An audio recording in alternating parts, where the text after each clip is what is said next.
IPL কে টেক্কা দিতে এবার নতুন ক্রিকেট ফ্র্যাঞ্চাইজি টুর্নামেন্ট নিয়ে আসছে সৌদি আরব, যেখানে মাঠ মাতাতে পারে দুনিয়ার সব নামি দামি সব ক্রিকেটাররা।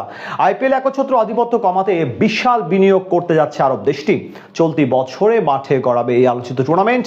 আইপিএল আধিপত্য কমাতে সৌদি আরবের আনতে যাওয়া ফ্র্যাঞ্চাইজি টুর্নামেন্ট নিয়ে বিস্তারিত। ফ্র্যাঞ্চাইজি টুর্নামেন্টে এককভাবে শীর্ষস্থানে থেকে আধিপত্য বিস্তার করছে IPL, Big Bash, SA T20 league কিংবা পাকিস্তান সুপার লিগ। কোনোটাই প্রতিরোধ করতে পারছে না তাদের বিপক্ষে। তবে এবার সেই মিশনে নামতে যাচ্ছে সৌদি আরব। ফুটবলে যেমন কারিগরি অর্থ এবং সুযোগ সুবিধা দিয়ে ক্রিস্টিয়ানো রোনালদো, নেইমার জুনিয়রদের মতো সেরা তারকাদের নিয়ে এসে রীতিমতো হইচই সৃষ্টি করেছে তারা, তেমনি ক্রিকেটেও নতুন যুগে পা রাখতে যাচ্ছে সৌদি আরব। প্রথমবারের মতো নিয়ে আসতে যাচ্ছে নতুন ফ্র্যাঞ্চাইজি টুর্নামেন্ট। বিশাল বিনিয়োগ এবং ক্রিকেট বিশ্বের নামকরা ক্রিকেটারদের নিয়ে আয়োজিত হতে যাচ্ছে বিশেষ এই লিগ, যেটির মাধ্যমে টেক্কা দিবে আইপিএলকে।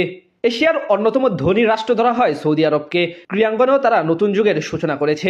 বিশেষ করে ফুটবলে সৌদি প্রো লিগ এখন পৌঁছে গেছে অনন্য উচ্চতায়। ইউরোপের বড় বড় ক্লাব থেকে নাম করা সব ফুটবলারদের এনে প্রতিদ্বন্দ্বিতা বাড়িয়েছে আকাশচুম্বী। তেমনি ক্রিকেট নিয়েও তাদের পরিকল্পনা দীর্ঘদিনের। প্রায়শই শোনা যায় ক্রিকেটের বাণিজ্যকে নতুন মাত্রা দিতে চায় তারা। সেই পরিকল্পনা বাস্তবায়নে মূলত প্রথমবারের মতো আয়োজিত হতে যাচ্ছে ফ্র্যাঞ্চাইজি ভিত্তিক টি20 টুর্নামেন্ট ডিউন্স টি20 লিগ। আর এই নতুন যাত্রায় টুর্নামেন্টের ব্র্যান্ড অ্যাম্বাসাডর বা শুভেচ্ছাদূত হিসেবে যুক্ত হয়েছেন ভারতীয় কিংবদন্তি ক্রিকেটার যুবরাজ সিং। বর্তমানে ক্রিকেট বিশ্বে প্রতিনিয়ত আগমন ঘটছে নতুন নতুন ফ্র্যাঞ্চাইজি লিগের। একসময় আইপিএল এর পাশাপাশি শুধু বিগ ব্যাশ এবং বিপিএল থাকলেও সময়ের পরিক্রমায় এখন ক্রিকেট খেলুড়ে প্রায় সবগুলো দেশই নতুন নতুন টুর্নামেন্ট নিয়ে আসছে।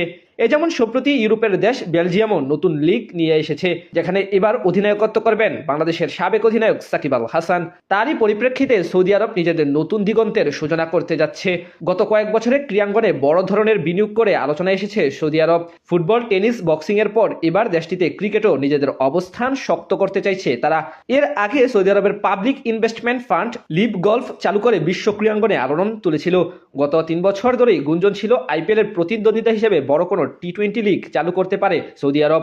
অস্ট্রেলিয়ান ক্রিকেটার্স অ্যাসোসিয়েশনের গত বছর গ্র্যান্ড স্লাম ধরনের বৈশ্বিক টি20 সার্কিটে সৌদিতে বিনিয়োগের সম্ভাবনা কথা জানিয়েছিল। সেই ধারাবাহিকতায় এবার নিয়ে আসছে ডিউন্স টি20 লিগ। নতুন ডিউন্স টি20 লিগে অংশ নেবে মোট 6টি দল। ম্যাচগুলো অনুষ্ঠিত হওয়ার কথা জেদ্দার কাছে তায়েফ শহরে। দক্ষিণ এশিয়ান নেটওয়ার্কের সঙ্গে যৌথভাবে টুর্নামেন্টটি আয়োজন করা হচ্ছে। ক্রিকেটে সৌদি আরবের সম্পৃক্ততা তুলনামূলক ধীরগতির হলেও দেশটি ইতিমধ্যে আইসিসির সঙ্গে স্পন্সরশিপ চুক্তি করেছে এবং 2024 সালে আইপিএল নিলামের আয়োজক ছিল। সব মিলে বলা চলে ক্রিকেট প্রসারে দারুণভাবে এগিয়ে চলেছে সৌদি আরব। তাদের এই নতুন লিগ আগামীতে আরও বড় আকার ধারণ করবে, সেটাই প্রত্যাশা ক্রিকেট ভক্ত।